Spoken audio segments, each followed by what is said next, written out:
Déjà, la baie de Hong Kong s'éloigne. Au programme, 11 jours de mer à pleine vitesse. Aucun arrêt.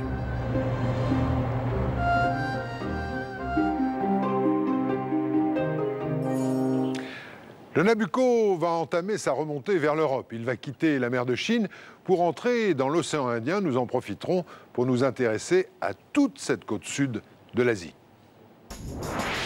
Macao, capitale mondiale du jeu. Dans notre prochain voyage, vous y découvrirez le dessous des cartes. Notre navigation nous mènera aussi au Cambodge, où les plages sont désormais très convoitées par l'industrie du tourisme. Cap ensuite sur la Birmanie. Dans ce pays, des pêcheurs passent 8 mois en mer sur des radeaux de fortune. Enfin, nous ferons escale en Inde pour découvrir le cimetière de nos vieux ordinateurs. Une casse géante de produits toxiques à main nue et à ciel ouvert. Voilà, je vous rappelle que le Tour du monde de Thalassa continue sur france3.fr. Toute l'équipe Thalassa vous remercie de votre fidélité. À bientôt et bon vent.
Votre magazine vous a été présenté par April Mobilité, l'assurance de votre santé à l'étranger.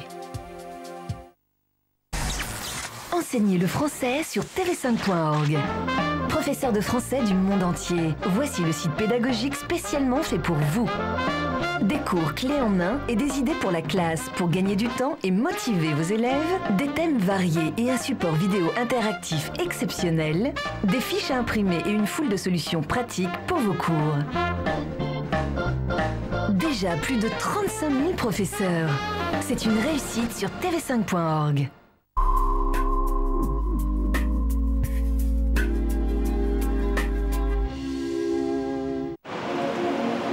À l'extrême sud-ouest de la France, se trouve Biarritz, dans la province du Labourd, au Pays Basque. L'aventure balnéaire de Biarritz, après quelques balbutiements insignifiants, débute réellement au XIXe siècle. Jusqu'aux années folles, Biarritz était principalement fréquentée par les têtes couronnées. Si ça n'est plus le cas aujourd'hui, l'affluence est loin d'avoir baissé, bien au contraire. On se bouscule pour pouvoir aller dans ces fameux casinos.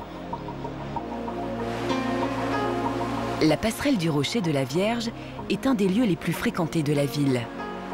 Elle fut bâtie sous Napoléon III et sa construction nécessita près de 2 ans de travaux au-dessus d'une mer qui n'est pas réputée pour être la plus calme au monde. À l'abri entre les récifs, le petit port de Biarritz est un ancien port baleinier. Biarritz, perle de la côte basque, cultive toutes les traditions chères à cette région.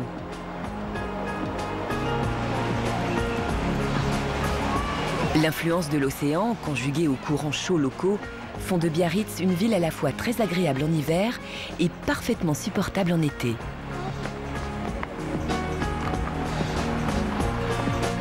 À Biarritz, on pratique bien sûr la pelote basque, un sport très éprouvant qui réclame agilité, force physique et endurance. Cet ancêtre du jeu de paume peut se pratiquer de plusieurs façons. Sa variante la plus connue, la plus spectaculaire également, est la chistera.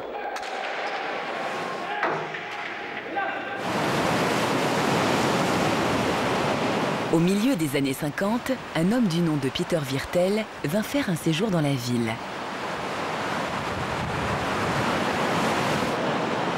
Il trouva les vagues tout à fait appropriées à une activité qu'il pratiquait en Californie, le surf. Il devint ainsi le premier homme à pratiquer ce sport en France. Depuis lors, écoles, stages et structures se sont développés pour satisfaire la passion d'adeptes de plus en plus nombreux. En 50 ans, le surf est devenu un symbole pour Biarritz et plus généralement pour la côte basque. Aujourd'hui, Biarritz compte une dizaine d'écoles de surf ouvertes pendant toute l'année. Il faut savoir que toutes les plages sont rigoureusement réglementées et que pour les débutants, l'été est préférable à l'hiver car les vagues y sont plus petites.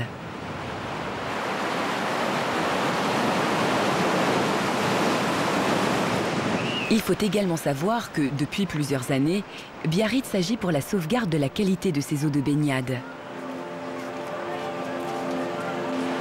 Récemment, la municipalité a mis en place un important programme d'assainissement de plus de 20 millions d'euros.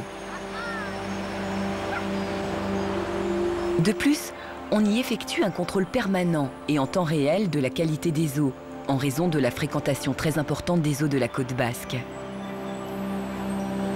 L'une des grandes fiertés de la ville est son fameux musée de la mer. Il comprend 4 niveaux et il est donc préférable de le visiter en 2 fois. Avant de vous quitter, un dernier conseil. Si vous vous rendez au musée de la mer, n'oubliez pas d'assister au repas des phoques et de saluer Okera, une femelle devenue le symbole du musée.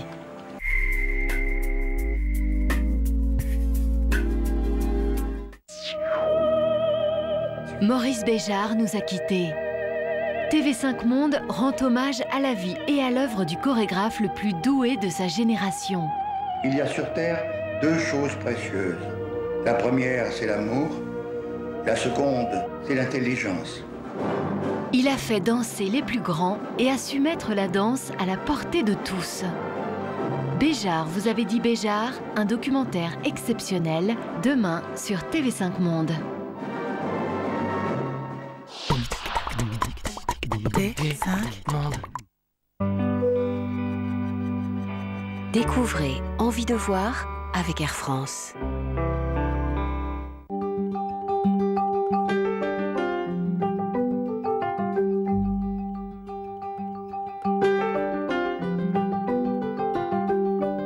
Tours qui s'élèvent aux endroits les plus dangereux et les plus désolés, les phares sont des constructions à qui on ne peut reprocher leur aspect spectaculaire, car c'est pour être vu et surtout pour que leur lumière darde ses rayons le plus loin possible que ces sentinelles se dressent ainsi sur les côtes. Du Cap Fréhel à Sokoa, en passant par l'île Vierge, Eckmühl, Kervilawen à Belle-Île-en-Mer, difficile de choisir parmi ces donjons solitaires. Car tous ont à raconter des histoires inouïes, pleines de bruit et de fureur, des récits de tempêtes et de naufrages, de dévouements héroïques et d'atroces désespoirs. Il en est un cependant fièrement érigé à l'entrée de l'embouchure de la Gironde, le phare de Cordouan, jadis relié à la terre, aujourd'hui isolé, et qu'on appelle le roi des phares, le phare des rois. Certes, malgré ses 60 mètres, c'est déjà pas mal, ce n'est pas lui le plus haut. Certes, malgré sa puissante lanterne, ce n'est pas lui le plus puissant. Mais c'est lui le plus vieux et le plus beau. Commencé en 1584 par Louis le Foix, sa construction se poursuivit sous le règne de Louis XIV, qui le fit remettre complètement en état. Et sous Louis XV, qui ordonna que fût placée au sommet une tourelle de fer en remplacement de l'ancienne, qui était en pierre. Pour ces rois très chrétiens, tout avait été prévu, tant pour leur confort physique que leur confort religieux. À savoir des appartements et une chapelle.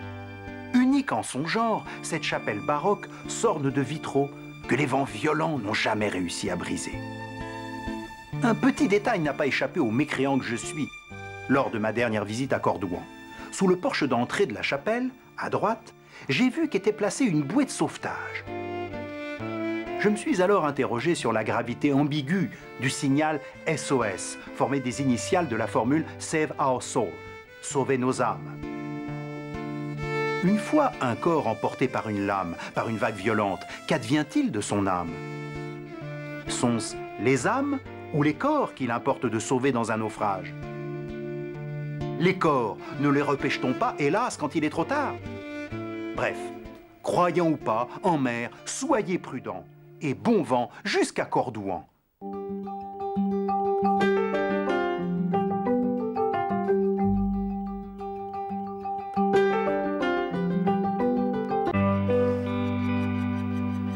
C'était Envie de voir avec Air France. TV5 Monde. Dans un instant, TV5 Monde, le journal.